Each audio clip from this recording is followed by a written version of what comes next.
Thanks for joining me on this short special video presentation on some actionable business lessons from the coronavirus crisis. The crisis, especially as it's become politicized, raises a number of business issues and, quite frankly, business opportunities in regard to future disruptive events. We're going to look at 4 items, the first 2 of which are longer-term planning issues, and the latter 2 of which are immediately actionable. For our first item, if you don't already have it, consider whether your next business insurance policy should contain tailored business interruption coverage.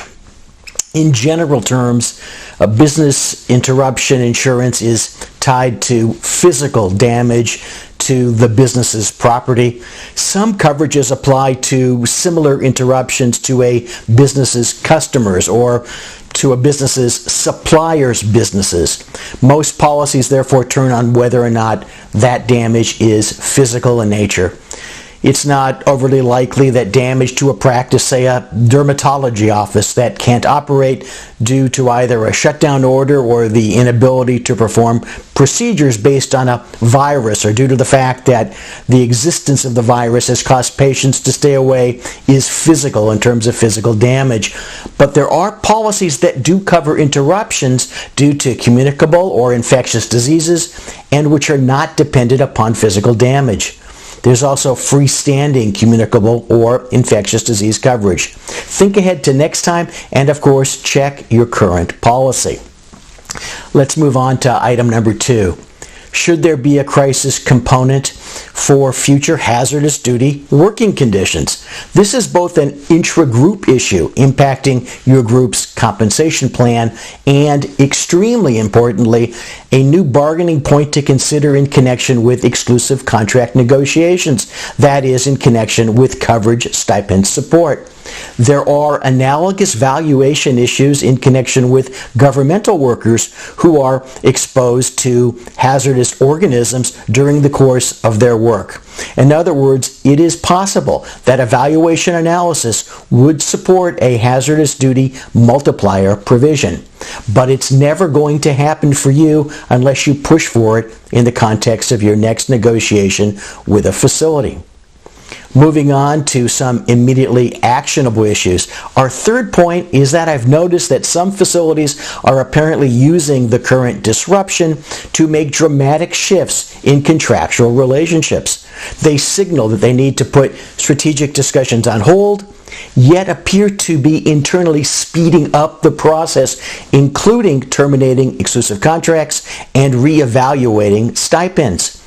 It's a prime example of the strength of the OODA loop.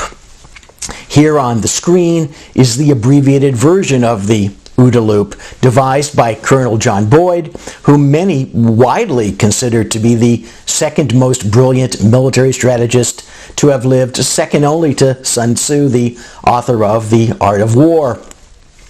Boyd was an Air Force fighter pilot at the beginning of his career. He quickly gained the nickname 42nd Boyd because he had a standing bet that in aerial combat training with a practice opponent, it would take him 40 seconds or less to outmaneuver the opponent, getting into position behind the opponent's tail to be able to shoot the opponent down.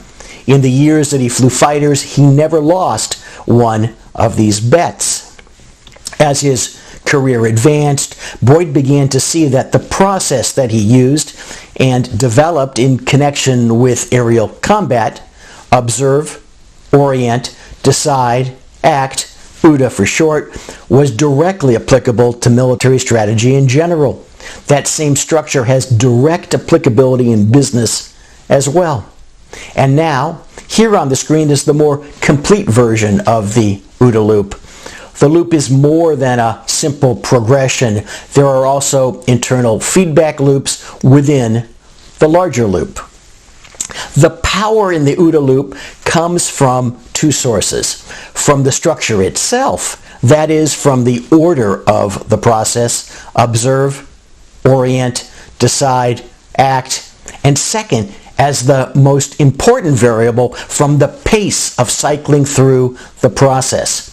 As Boyd proved, the faster you cycle, the more in control of your situation you become. And the opposite is true. If you allow the hospital or any contracting opposite to get inside of your OODA loop, then you're shut down, dead, metaphorically speaking, of course, in the contracting context, but perhaps metaphorically speaking, just as finished off. That brings us to the fourth and final issue, one that is related to the prior point. Many of my clients are, of course, heavily impacted, some positively and some negatively, by the coronavirus situation. But no matter which way the crisis has impacted your practice, it's not the time to be lulled into thinking that things, business things of any sort, are actually on hold.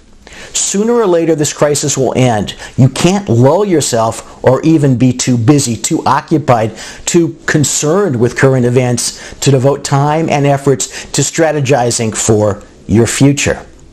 Let me know if you have any questions. In the meantime, stay well, stay strong, stay strategic.